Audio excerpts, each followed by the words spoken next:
السلام علیکم حضرت، میں جمیل حسن یہاں خانقاہ میں آپ کی خدمت میں حاضر ہوں۔ حضرت میرا سوال جو ہے وہ نیت، اخلاص اور عمل سے متعلق ہے۔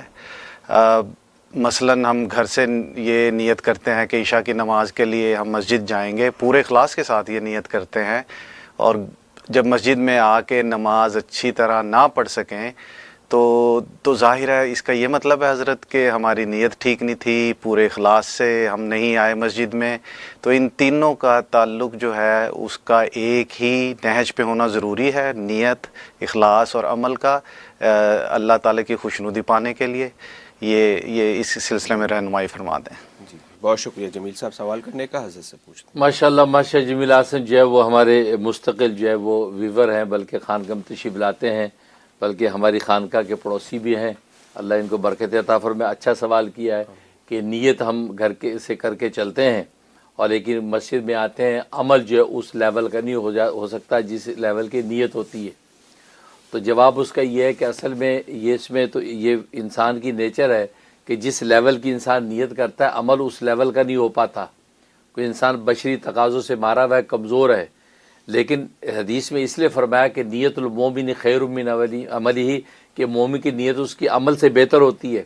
بہتر ہونے کا مطلب کہ نیت اعلیٰ سے اعلیٰ آپ متعین کر سکتے ہیں، لیکن جب پریکٹیکلی اس کو آپ کرنے لگیں گے تو اس لیول کی آپ نیت عمل نہیں کر سکیں گے۔ لیکن وہ جو اعلیٰ نیت آپ نے کی ہے، اس اعلیٰ نیت پر آپ کو اعلیٰ نیت کا ثواب مل جائے گا کہ آپ نے گویا کہ اس لیول کا عمل کیا۔ لیکن جب عمل میں جو کمی بیشی آتی ہے تو فرمایا کہ وہ عمل کی کمی بیشی اس نیت کے اعلیٰ ہونے کی وجہ سے برابر ہو جاتی ہے، اللہ تعالیٰ اس کا اجر اسی درجے میں عطا کر دیتے ہیں۔ اور دوسرا مطلب ہے کہ جب نیت اعلیٰ کر کے چلتا ہے تو اللہ تبارک و تعالیٰ اس کو یہ توفیق عطا فرما دیتے ہیں کہ عمل بھی اس کا اعلیٰ ہی ادا ہو، اعلیٰ ہی ادا ہو۔ لیکن اگر اعلیٰ ادا نہیں ہو پاتا تو اعلیٰ نیت جو کی تھی، اعلیٰ نیت کا اجر و ثواب اس کو مل جاتا ہے، اجر و ثواب سے خالی نہیں ہوتا۔ اس لیے فرمایا کہ نیت آپ اعلیٰ کر کے چلیں کہ آج ایسی نماز پڑھیں گے کہ اللہ راضی ہو جائے گا، یہ نیت کر کے چلیں۔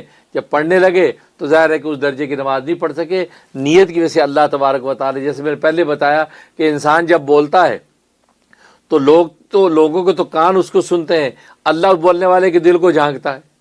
انسان جب عمل کرتا ہے، لوگ تو اس کے عمل کو دیکھتے ہیں، اللہ اس کے دل کو دیکھتے ہیں کہ اس کے دل کے اندر نیت کیا ہے، کس وجہ سے، کس درجے سے یہ عمل کر رہا ہے۔ اس لیے تو حدیث میں آتا ہے کہ ان اللہ لا ينظر الى صورکم ولا الى اعمالکم، اللہ تمہاری صورتوں اور تمہارے عملوں کو نہیں دیکھتے، ولکن ينظر الى قلوبکم ونیاتکم، بلکہ اب اللہ تمہارے دلوں کو اور دلوں میں چھپی ہوئی نیتوں کو دیکھتے ہیں۔ اس لیے نیت جو ہے وہ آپ کی خالص ہونی چاہیے، اخلاص و احتساب کے ساتھ، پھر اللہ عمل بھی اسی درجے میں کرنے کی توفیق عطا فرما دیتے ہیں۔ جی آمین۔